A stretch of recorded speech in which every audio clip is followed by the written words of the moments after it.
नमस्कार दोस्तों मानव जीवन अनिश्चितताओं और घटनाओं से भरा हुआ है। जीवन के मार्ग में अनेक बार हम अपने कर्मों, प्रयत्नों और योजनाओं के बावजूद ऐसी परिस्थितियों का सामना करते हैं जो हमारी इच्छा या समझ से परे होती है। इसे ही विधि का विधान कहा जाता है, जो जीवन में होनी अनहोनी के रूप में प्रकट होता है। विधि के विधान को टाला नहीं जा सकता।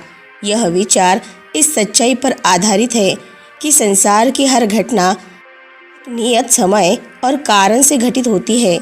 चाहे हम कितने ही प्रयास करें, कुछ घटनाएं हमारे नियंत्रण से बाहर होती है। यह कथन मानव के सीमित स्वामित्व और प्रकृति की अपरिहार्यता को रेखांकित करता है। विधाता या नियति द्वारा निर्धारित घटनाएं, जिन्हें हम होनी कहते हैं, अपरिहार्य है।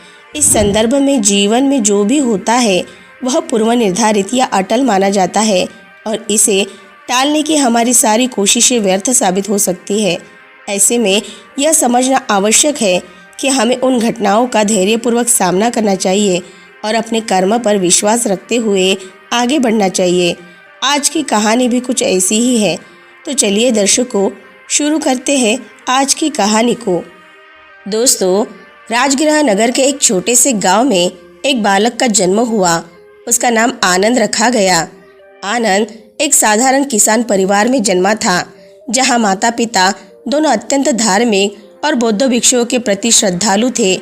उसके माता पिता ने अपने जीवन के हर कार्य में धर्म को प्रमुख स्थान दिया था और उसी परिवेश में आनंद का पालन पोषण हुआ। आनंद का बचपन अत्यंत साधारण और शांति से बीता। वह गांव के अन्य बच्चों के साथ खेलता, लेकिन उसमें एक विशेष गुण था। उसे संसार के भौतिक सुखों की अधिक इच्छा नहीं थी। वह स्वभाव से शांत, विनम्र और संतोषी था। अक्सर जब गांव के अन्य बच्चे खेल में मग्न रहते, तब आनंद किसी पेड़ की छांव में बैठकर ध्यान लगाया करता। उसे ध्यान में अपार सुख की अनुभूति होती और इसी कारण वह जीवन की गहराइयों के बारे में सोचने लगा था। आनंद के माता पिता ने उसे हमेशा यह सिखाया कि संसार में जो भी होता है वह पूर्व निर्धारित होता है। उन्होंने उसे बताया कि विधि के विधान को टाला नहीं जा सकता। इस वाक्य ने आनंद के मन में गहरा प्रभाव डाला और उसने मान लिया कि जो कुछ भी होगा वह पहले से तय है और इसे कोई नहीं बदल सकता। वह जब भी अपने गांव में किसी व्यक्ति को किसी कठिनाई का सामना करते हुए देखता, तो उसे यह समझ आता कि वह व्यक्ति अपनी नियति का सामना कर रहा है और कोई भी शक्ति उसे उससे बचा नहीं सकती। उसकी यह सोच धीरे धीरे गहरी होती गई और वह भाग्यवादी दृष्टिकोण अपनाने लगा। एक दिन गांव में एक बुद्ध भिक्षु आया। उसका नाम आर्यदेवर था और वह अत्यंत ज्ञानी और अनुभवी व्यक्ति थे। गांव के लोग उसे सम्मान के साथ सुनते थे। भिक्षु ने गांव वासियों को धर्म की महत्ता समझाई और कर्म के सिद्धांतों पर विशेष जोर दिया। भिक्षु ने कहा, मनुष्य का भाग्य उसके कर्मों से बनता है। जो जैसा करता है वैसा ही फल उसे मिलता है। भाग्य जैसा कुछ नहीं होता, सब कुछ हमारे कर्मों पर आधारित है। आनंद के लिए यह एक नई बात थी। उसके मन में एक द्वंद्व उत्पन्न हुआ। जहाँ उसने अपने माता पिता से यह सीखा था कि भाग्य अपरिहार्य है, वही अब भिक्षु यह कह रहे थे कि कर्म ही जीवन की दिशा तय करते हैं। आनंद की सोच में हलचल मच गई। वह कई दिनों तक इसी विचार में खोया रहा कि क्या वास्तव में भाग्य को बदला जा सकता है या फिर सब कुछ पूर्व निर्धारित है। आनंद की उम्र जब 18 वर्ष हुई, तब एक प्रसिद्ध ज्योतिषी गांव में आया। गांव के लोग उसकी भविष्यवाणियों पर अत्यधिक विश्वास करते थे और उसकी भविष्यवाणियाँ अब तक कई लोगों के जीवन में सटीक सिद्ध हुई थी। आनंद के माता पिता ने भी सोचा कि अपने पुत्र के भविष्य के बारे में जानना चाहिए। ज्योतिषी ने आनंद की कुंडली देखकर कहा, इस बालक की मृत्यु 25 वर्ष की आयु में एक नाग के काटने से होगी। इसे कोई नहीं टाल सकता। विधि का विधान यही है। यह सुनते ही आनंद के माता पिता चिंतित हो गए। वे अपने पुत्र को बहुत प्रेम करते थे और उसकी इस भयानक नियति को सुनकर घबरा गए। लेकिन उनके मन में एक और यह विश्वास था कि जो होना है वह होकर रहेगा। आनंद भी यह सुनकर अत्यधिक विचलित हो गया। उसने अपने माता पिता से पूछा, क्या यह सच है कि मैं 25 वर्ष की आयु में मर जाऊंगा? क्या इसे बदला नहीं जा सकता? उसके माता पिता ने उत्तर दिया, पुत्र, यह विधि का विधान है, इसे कोई नहीं टाल सकता। हमें इस सच्चाई को स्वीकार करना होगा। आनंद ने इसे अपने भाग्य के रूप में स्वीकार कर लिया। वह अब अपने जीवन के हर पल को इसी विचार के साथ जीने लगा कि उसकी मृत्यु निकट है और उसे इससे कोई नहीं बचा सकता। वह पहले की तरह प्रसन्न नहीं रह पाता था, क्योंकि उसके मन में सदा यह चिंता बनी रहती थी कि उसकी आयु सीमित है। हालांकि आनंद ने ज्योतिषी की भविष्यवाणी को स्वीकार कर लिया था, फिर भी उसके मन में यह विचार उठता रहा कि क्या कोई उपाय है जिससे वह अपनी मृत्यु को टाल सके। उसने अपने मन में यह ठान लिया कि वह सांपों से दूर रहेगा और किसी भी प्रकार के खतरे से बचेगा। उसने गांव में भी किसी को यह नहीं बताया, क्योंकि वह नहीं चाहता था कि लोग उसे असहाय समझे। आनंद ने अब अपने जीवन में हर सावधानी बरतनी शुरू की। वह हमेशा देखता रहता कि उसके आसपास कोई नाग न हो। उसने अपने घर में ऐसी व्यवस्था की कि कोई सांप अंदर ना आ सके। साथ ही उसने जंगलों और खेतों में जाना भी बंद कर दिया, जहां अक्सर सांप पाए जाते थे। समय बीतता गया और आनंद की चिंता भी बढ़ती गई। उसकी 25वीं वर्षगांठ नज़दीक आ रही थी। जैसे जैसे वह दिन निकट आता गया, आनंद का डर और भी बढ़ता गया। उसने सोचा कि अगर वह किसी सुरक्षित स्थान पर चला जाए जहां सांपों का कोई खतरा न हो, तो शायद वह अपनी मृत्यु से बच सके। आनंद ने अपने जीवन में बड़ा बदलाव किया। उसने गांव छोड़ने का निर्णय लिया ताकि वह किसी ऐसे स्थान पर जा सके जहां उसकी मृत्यु की कोई संभावना न हो। उसने एक ऊंचे पहाड़ की तलहटी में एक कुटिया बनाई जहां किसी भी प्रकार के वन्य जीव का कोई खतरा नहीं था। वहां उसने अपना जीवन साधारण तरीके से बिताना शुरू किया। वह सुबह ध्यान करता, दिन में भोजन के लिए केवल उतना ही जुटाता जितना आवश्यक होता और रात में विश्राम करता। उसकी दिनचर्या पूरी तरह से साधु जैसी हो गई थी। अब उसका मन केवल ध्यान और आत्मचिंतन में ही रमा रहता था। आनंद ने अपनी कुटिया में रहना शुरू किया और उसे विश्वास था कि अब वह सुरक्षित है। उसने पहाड़ की ऊंचाई और वन्यजीव से दूरी के कारण यह मान लिया कि वहाँ कोई नाग नहीं आ सकता। उसने अपने डर को नियंत्रित करने का प्रयास किया और शांति से अपने दिन बिताने लगा। फिर भी उसकी अंतरात्मा में कहीं न कहीं यह भय बना रहता था कि नियति से बचा नहीं जा सकता। वह लगातार अपने पिछले जीवन के कर्मों और आने वाले भविष्य पर विचार करता रहता था। उसे इस बात का एहसास होने लगा कि चाहे वह कितनी भी सावधानी बरते, लेकिन अगर विधि का विधान है तो उससे बचा नहीं जा सकता। यही सोचते हुए वह दिन रात इस धारणा में जीता रहता कि शायद उसकी मृत्यु अवश्यभावी है। आनंद का 25वां जन्मदिन आ गया। उस दिन उसने ध्यान किया और मन ही मन यह मान लिया कि अगर आज उसकी मृत्यु होनी है तो वह इसे स्वीकार करेगा। लेकिन उसने यह भी निश्चय किया कि वह खुद को शांत और स्थिर बनाए रखेगा। रात का समय आया, आसमान में अंधकार था और आनंद गहरी नींद में सोया हुआ था।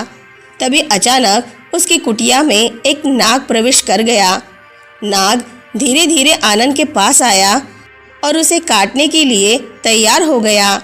लेकिन जैसे ही उसने आनंद के शरीर को छुआ, उसके अंदर एक अद्भुत परिवर्तन हो गया। नाग ने उसे नहीं डसा, बल्कि चुपचाप उसके पास बैठ गया। समय बाद आनंद की नींद खुली। उसने देखा कि एक नाग उसके पास बैठा हुआ है, लेकिन उसे कोई चोट नहीं पहुंची थी। पहले तो वह भयभीत हो गया, लेकिन फिर उसने खुद को स्थिर किया। उसे याद आया कि उसके जीवन में कर्म और भाग्य का क्या महत्व है। उसने सोचा कि अगर यह उसकी मृत्यु का समय है तो वह इसे शांत मन से स्वीकार करेगा। लेकिन तभी वह हैरान रह गया जब नाग ने उससे बात की। नाग ने कहा, आनंद, तुम्हारे जीवन के अच्छे कर्मों ने तुम्हारे भाग्य को बदल दिया है।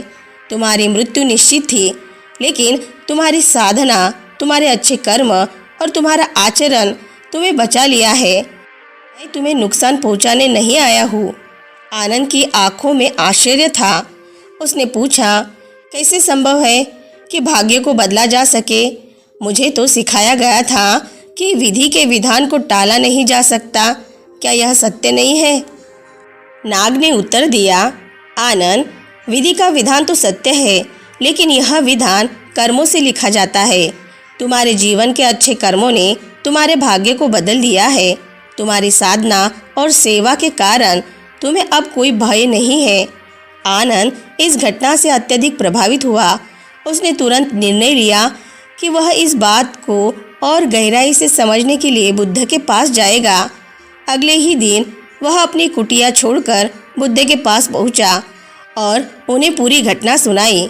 बुद्ध ने उसकी कहानी ध्यानपूर्वक सुनी और फिर मुस्कुराते हुए कहा, आनंद, संसार में हर घटना कर्म के नियम पर आधारित होती है। जो कुछ भी होता है वह हमारे कर्मों के आधार पर ही होता है। तुम्हारे अच्छे कर्मों ने तुम्हारी मृत्यु को टाल दिया। अगर तुमने जीवन में अनुचित कार्य किए होते तो वह नाग तुम्हें अवश्य मार देता। बुद्ध ने आगे कहा, आनंद, विधि का विधान अपरिहार्य हो सकता है, लेकिन यह हमारे कर्मों के आधार पर लिखा जाता है। जीवन में अच्छे कर्म ही मनुष्य का सच्चा भाग्य बनाते हैं। जो व्यक्ति सच्चे और अच्छे कर्म करता है उसका भाग्य भी उज्जवल होता है। इसीलिए सदा ध्यान रखना कि तुम जो भी करते हो वही तुम्हारे भाग्य का निर्माण करता है। आनंद को अब जीवन का एक गहरा सत्य समझ में आ गया था। वह जान गया कि केवल भाग्य पर निर्भर रहना उचित नहीं है, बल्कि कर्मों का भी उतना ही महत्व है। उसने अपने शेष जीवन को ध्यान, साधना और सेवा में समर्पित कर दिया।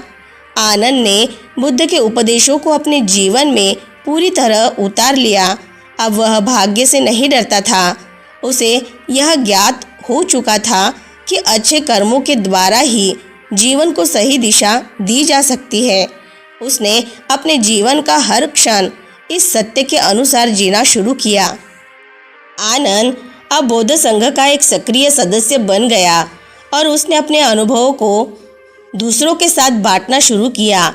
वह गांव-गांव जाकर लोगों को यह सिखाने लगा कि जीवन में कर्म ही सबसे महत्वपूर्ण है और हमें सदैव अच्छे कर्म करने चाहिए। उसने यह भी सिखाया कि भाग्य को टाला नहीं जा सकता, लेकिन कर्म उसे नियंत्रित कर सकते हैं। आनंद का जीवन अब पूरी तरह बदल चुका था। उसने अपने जीवन को एक उद्देश्यपूर्ण ढंग से जीना शुरू किया और उसकी शिक्षा ने अनगिनत लोगों के जीवन को बदल दिया। वह अपने गांव और आसपास के इलाकों में एक प्रसिद्ध शिक्षक बन गया और उसकी शिक्षा दूर दूर तक फैल गई। आनंद ने अपने जीवन में कभी भी विधि के विधान को नहीं नकारा, लेकिन उसने यह सिखाया कि अच्छे कर्मों के द्वारा हम अपने जीवन की दिशा बदल सकते हैं। उसकी कहानी एक जीवंत उदाहरण बन गई कि किस प्रकार कर्म और भाग्य का गहरा संबंध होता है और कैसे अच्छे कर्म जीवन को नई दिशा दे सकते हैं। दोस्तों, यह कहानी हमें सिखाती है कि जीवन में घटनाएं निश्चित हो सकती है, लेकिन हमारे कर्म उस निश्चितता को प्रभावित कर सकते हैं। भाग्य अवश्यभावी हो सकता है, लेकिन अच्छे कर्म उसे बेहतर दिशा में मोड़ सकते हैं। बौद्ध धर्म का यह सिद्धांत कि कर्म ही भाग्य बनाते हैं इस कहानी के माध्यम से स्पष्ट होता है। आनंद का जीवन यह संदेश देता है कि हमें अपने कर्मों पर विश्वास रखना चाहिए और सदैव सही रास्ते पर चलना चाहिए, क्योंकि यही हमारे जीवन और भविष्य को तय करता है। तो दोस्तों, आज की कहानी से आपको बहुत कुछ सीखने को मिला होगा। वीडियो अगर पसंद आई होगी तो वीडियो को लाइक, शेयर और चैनल को सब्सक्राइब ज़रूर से कर ले। मिलते हैं नेक्स्ट वीडियो में। तब तक के लिए अपना ख्याल रखें। धन्यवाद।